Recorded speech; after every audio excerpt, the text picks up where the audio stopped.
Topic of the FBI. The FBI shared a memo with law enforcement in California concerning a potential threat that Iran was seeking to launch a seaborne drone attack against California.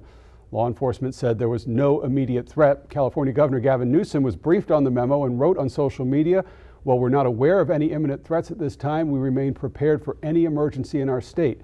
Meantime, experts like James Patton Rogers of Cornell University, who's a drone warfare expert, said any threat should be taken seriously. What we're talking about here is precision systems that have small conventional warheads on board that can target high-rise buildings or key critical infrastructure. So we're talking about smaller blasts usually. And of course, he said to take it seriously. I want to bring back in our security analyst to kind of dissect this a little bit. Could there be a possibility of Iran having a ship with drones on it? I find that very difficult to comprehend that they could have brought a ship all the way over here.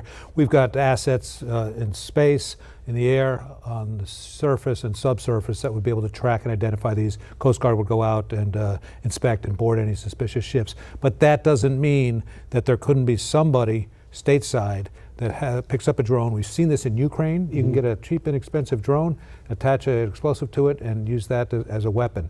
So while the FBI memo called this aspirational, it could be inspirational. I know we've talked about that in the last several days, and that means it could inspire somebody who's interested in carrying out some sort of terror attack. Let's hope that doesn't happen.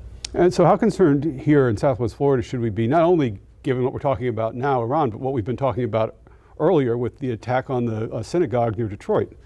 Well, we've got to be concerned. The chances of a terrorist attack, as we talked about it just yesterday, in the United States are great, as we may have just seen what happened in Michigan today.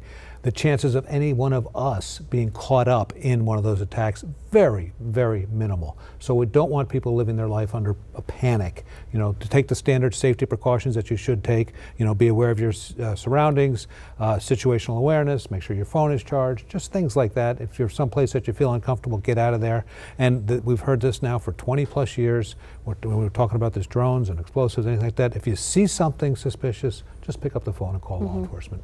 All right, Rich, we'll be talking to you again at 4 o'clock about all the stuff going on today. Thank you very much.